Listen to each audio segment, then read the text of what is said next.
seen in the research that we do year after year that there is a definitive impact on your business and your brand based on how candidates, external and internal, are treated at your organization. So, for example, 99 out of 100 people for any given job aren't getting the job. They are not going to get, and they will they're getting rejected outright, or they're just not getting followed up with, and they don't know what happened after it. Only one person's getting hired.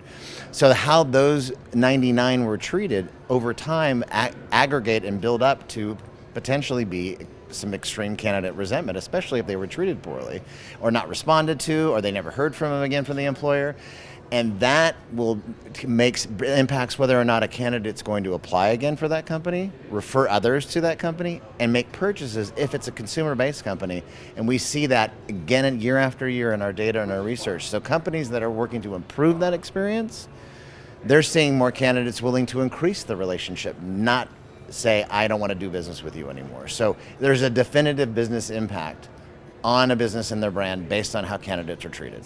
We work with employers big and small across the world and across industries, and one of the biggest differentiators in improving candidate experience is communication and feedback from pre-application all the way to onboarding. So what really excites me now is there are a lot of technologies that are helping improve and empower the human element of recruitment by filling gaps where there was no interaction or engagement before. And I think that the technologies are just going to continue to get more accurate and really help empower the human part of the equation when it comes to recruitment. So there will always be some displacement. Technology will always drive some displacement in the industry.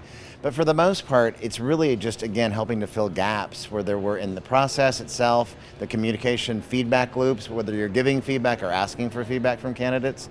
And it really helps to improve and free up more time for the recruiting team and the talent acquisition professionals to focus on getting on the phone more, but having live conversations with potential candidates, keeping them nurtured over time. If they're not going to be hired now, maybe in 6, 9, 12 months they're going to be hired.